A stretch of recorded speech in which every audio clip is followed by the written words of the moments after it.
話喂，各位老友記，各位即將步入退休、已經退休嘅朋友，今日我唔同大家講流年風水，唔講八字運勢，唔講屋宅佈局，大家講一門最貼地、最保命、最守住晚年尊嚴嘅學問老人家嘅錢財防守之道。好多香港長者成日私下問我，蘇師傅，我手頭得20-30萬積蓄，或而家物價高、醫療貴、護理超市錢，淨係呢少少錢，晚年是不是注定憑糧輸硬一世，老無所依？今日我一次性講透呢個所有長者最關心嘅問題，大家嘅焦慮、錯覺同恐懼。首先講句最真實、最客觀嘅現實，擺喺香港呢個高消費、高醫療、高生活成本嘅城市，30萬存款絕對唔算多，不起一場大病、一次緊急手術、長期住院療養或者幾年院舍護理嘅消耗。大家身邊一定見過唔少個案，老人家本身有幾十萬積蓄，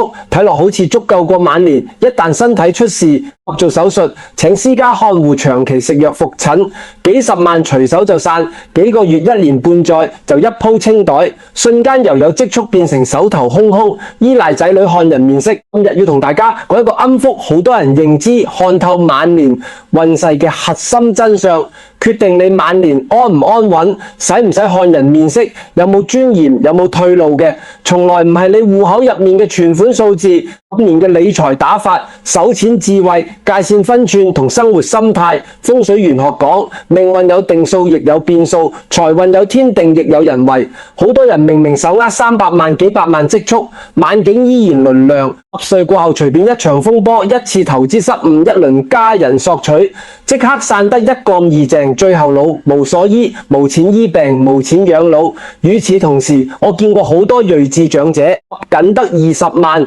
20幾萬積蓄，遠遠唔夠30萬，但佢哋識得規劃，識得防守，識得守住底牌，腰骨挺直，衣食無憂，有病有得醫，有難有得避，屋企有地位，講嘢有人聽，日子過得舒服自在。所以大家一定要貼底醒悟，晚年嘅輸贏從來唔係贏喺賺錢能力、守錢能力，從來唔係贏喺本金多少，而係贏喺分寸幾足。老人家晚年最高級、最保命嘅防守策略只有7個字：死守底牌，絕不鬆手。邊人點樣講，仔女點樣求親戚，點樣慳，外人點樣忍，都絕對唔可以俾任何人、任何藉口、任何理由拿走你手上僅有嘅救命錢、養老底牌。只要你守住呢筆最後本錢，況之下你依然有得食、有得住、有得醫、有退路、有尊嚴，在家有位置，做人有底氣。一旦底牌失守，你就即刻由主人變成寄人牒下，任人面色，受人擺布，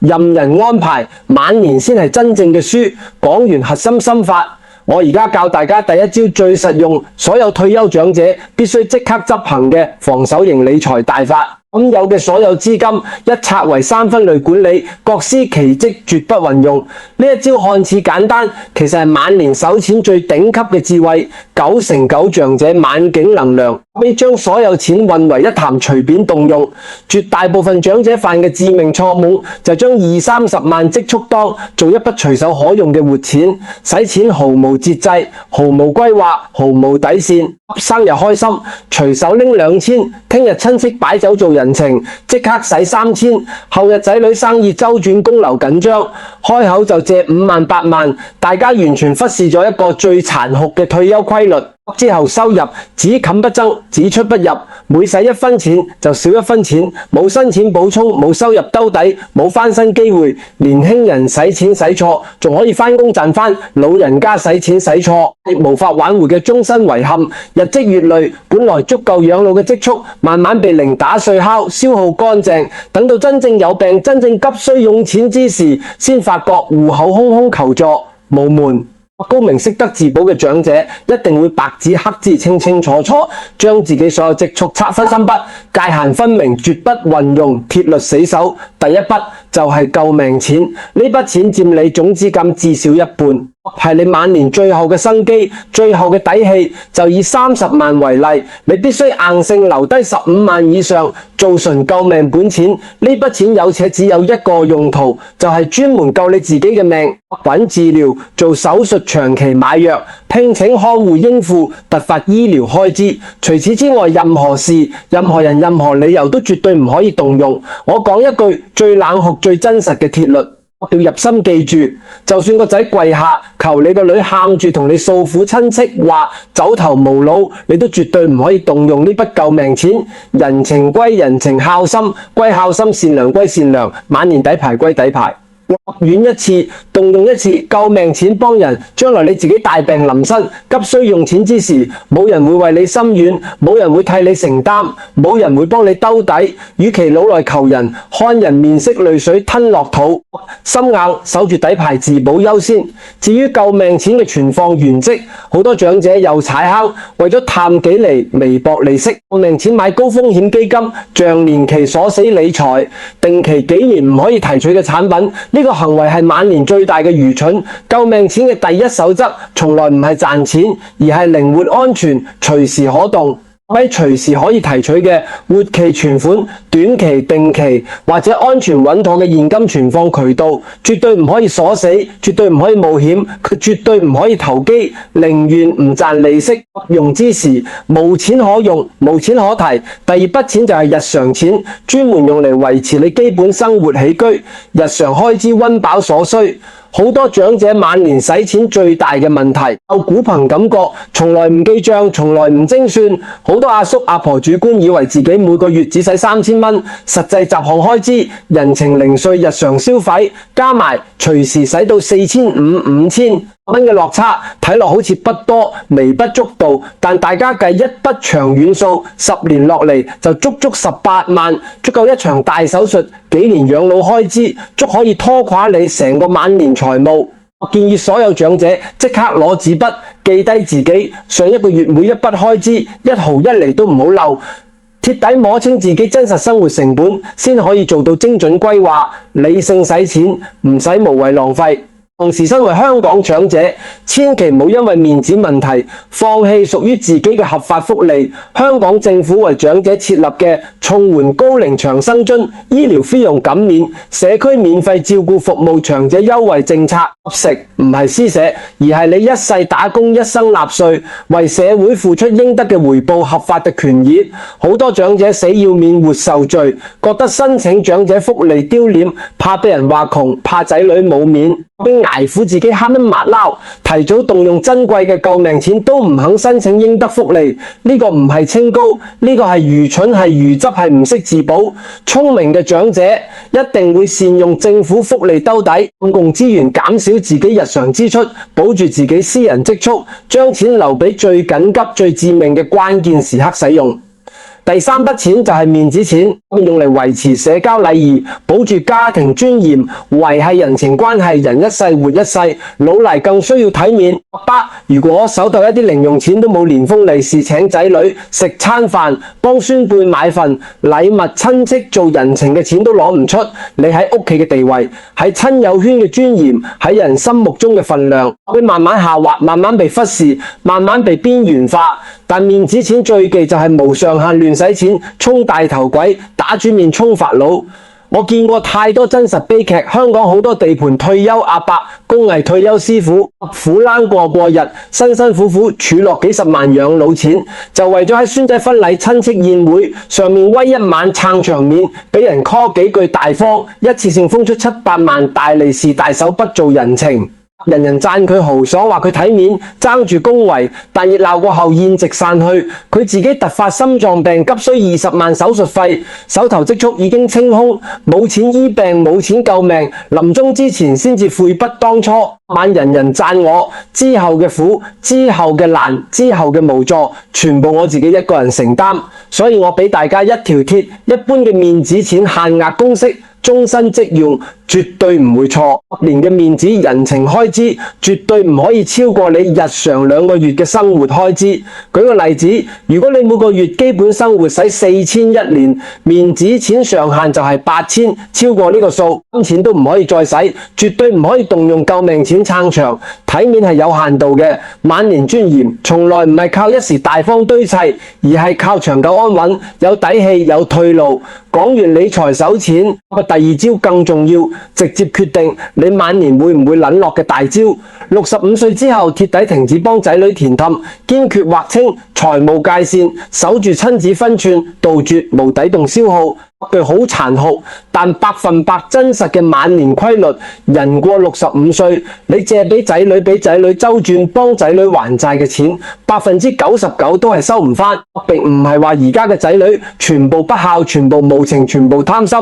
而係中年子女本身承受嘅壓力遠遠超出大家想象。中年一代上有老下有亂，要還貸，要養仔女，要應付學費，要面對公司裁員、行業不穩、生活開支暴漲，佢哋主觀上絕對想還錢，絕對想孝順，絕對想報答父母。客觀現實係關關難過，關關要過，生活難關一個接一個，根本冇多餘能力還錢。時間一耐，腮毛一累，最後唔單止還唔到錢，財務壓力心生芥蒂，覺得父母唔體諒，覺得父母太計較老人家，為咗守住家庭和睦，唔想爭拗，唔想傷感情，最後只能夠忍氣吞聲，不了了之，甚至連追債都唔敢開口，晒辛苦積蓄。好多長者就係一世心軟，一世顧仔女，一世捨得付出，不斷幫仔女填財務氹，最後將自己一生養老本錢全部填晒落去，到老手無分文，毫無退路。大家3句自保真言：溫和得體，唔傷感情，唔會反面，又可以成功拒絕子女借錢。所有長者一定要背熟，隨口可用。第一句真言：我而家所有錢都已經鎖死咗。大家千祈唔好同仔女講我冇錢，因為佢哋一路睇住你儲錢，知你有積蓄，你話冇錢，佢哋只會覺得你嚟龍客，你唔肯幫你蝕錢唔蝕仔女，即刻心生不滿。錢已經做咗長期定期醫療專戶養老鎖定，係制度性動唔到，唔係個人唔肯幫，對方就無言以對，無法勉強，唔會怪你。第2句真言，你講俾我聽，解決個問題，唔係點問我攞錢。好多子女求助，開口借錢，根本就冇任何解決方案，冇任何規劃，純粹預事先揾父母兜底，遇難先靠水父母癲填氹。你呢句說話一出，格式逆轉，由被動提款機變成主動幫佢諗計出謀劃策嘅長輩，9成9嘅情況，佢哋根本答唔出解決方案，自然唔好意思再強求借錢。你亦都可以順勢陪佢梳理問題，諗合法出路，唔使出血又保留情義。第3句真言：我可以幫，但唔係用錢。幫老人家晚年最珍貴嘅，除咗錢，仲有時間、體力、經驗、人脈。你可以幫手帶孫煮飯、打理屋企，幫忙睇鋪、介紹人脈、分享人生經驗。呢啲無形幫忙好多時候比幾萬、幾十萬現金更加珍貴、更加實在，用勞力同心意相助。動用養老底牌，既守住自己晚年，又顧全親子情分，先係最高明嘅處世之道。呢度我要特別嚴肅提醒所有長者，子女涉及做生意周轉、盲目投資、沉迷仔博、欠下高利、太莽太衰物，你必須一毛不拔，絕對唔出手，絕對唔做擔保，絕對唔好將自己唯一房產積蓄拎去抵押。負係無底深潭、無盡黑洞。一旦你自入出手幫忙，只會連累自己辛苦一生嘅積蓄鐵底清零，最後直接淪落到無家可歸、老無所依、流落街頭嘅下場。我見過無數，個個都慘絕人寰。真正嘅積善，真正嘅愛仔女，真正嘅為後生好，從來唔係冇底線縱容、無條件兜底、無限度填氹，而係唔培養佢哋伸手依賴、遇難靠人嘅壞習慣。你心軟幫一次，佢哋就有第2次、第3次依賴，永遠唔識得獨立，永遠唔識得承擔，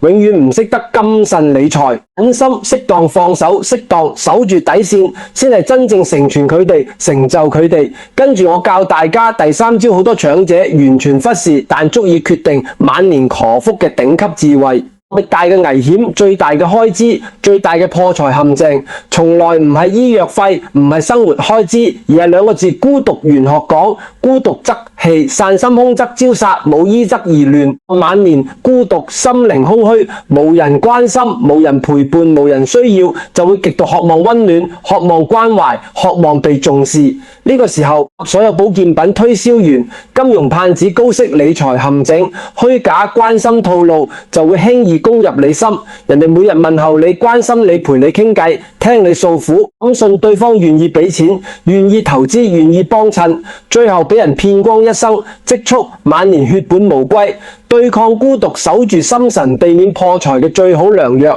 就係喺家庭同社區之中，屬於自己非你不可、有價值、有意義、被需要嘅角色。呢種被需要嘅價值感，先係晚年最好嘅養生、最穩嘅風水、最強嘅護身符。我見過好多正面真實個案，優修車阿伯70幾歲依然精神飽滿、中氣十足、思路清晰、積蓄穩穩陣陣，就係因為佢每日喺屋邨社區幫鄰居免費或者平價維修單車、電動車、簡單電器，揾佢日日有人同佢傾偈，日日有人多謝佢，心神有所寄託，生活充實圓滿，自然唔會胡思亂想，唔會孤獨空虛，唔會俾人騙。仲有好多退休婆婆醫焚寶、改衫整拉架、補褲腳，日日幫街坊處理勞碎衣物維修，收少少手工費，唔單止賺到零用錢，仲成為社區入面不跑血缺嘅角色。尊敬，人人記得，人人願意關心，就算冇任何手藝、冇專長、冇技能嘅長者，一樣可以活出價值。喺屋苑做義工，幫手帶新住戶，熟悉環境，協助社區事務，幫忙長者服務，啲贏得全屋苑嘅尊重，活得體面，活得充實，活得有尊嚴。呢度大家一定要分清兩種完全唔同嘅狀態，被需要同被使含一字之差，天能之別，福過拱宜。日日無償幫仔女帶孫做家務、煮飯、打點一切，日日勞碌，日日付出，呢個唔係被需要，呢個係被使陷、被利用、被當作免費工人。唔舒服有事做唔到，稍為偷懶仔女媳婦即刻黑面發脾氣，覺得你唔幫手唔盡責。呢種付出換唔來尊重，換唔來感恩，只會換來理所。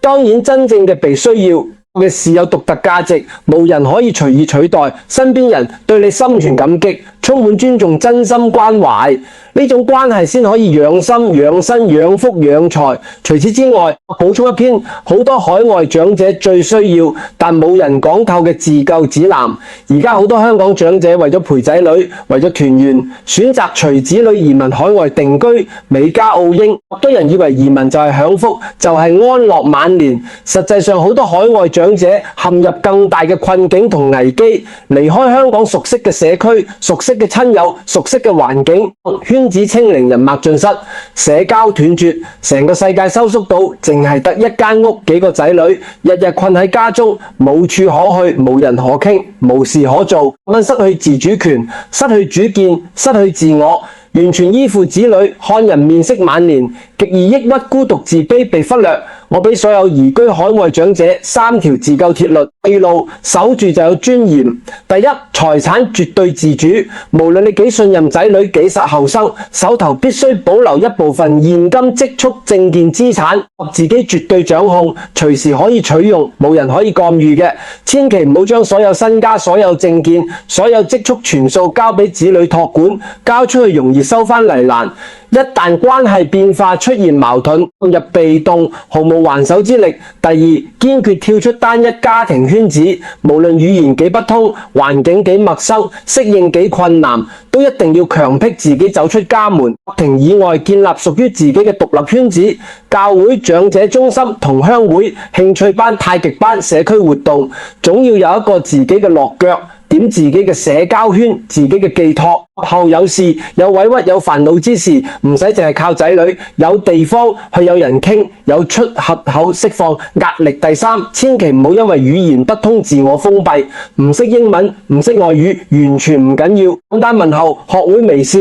學會點頭禮貌，主動接觸身邊人，參與簡單活動，保持心靈開放，心境豁達，先可以遠離孤獨，遠離抑鬱，遠離心理問題。晚年心理健康更加重要，你更加影響福運。最後同大家做一個總結，送所有長者一句晚年最高智慧：老而不衰老，係年紀增值、身體變化嘅自然物理規律，並冇人可以逆轉，冇人可以逃避。但衰係心智垮掉、底線失守、心神散亂、任人擺佈、毫無退路。呢個係後天選擇，係可以透過智慧規劃分寸徹底規避嘅。晚年嘅輸贏，從來唔係睇你存款幾多、物業幾多、財富幾厚，而係睇你識唔識守底線、識唔識保底牌、識唔識劃界線、識唔識收心性。錢心中有數，身有分寸，心有寄託。就算你只有20萬積蓄，一樣可以活得腰骨挺直，有尊嚴、有退路、有安穩。反之，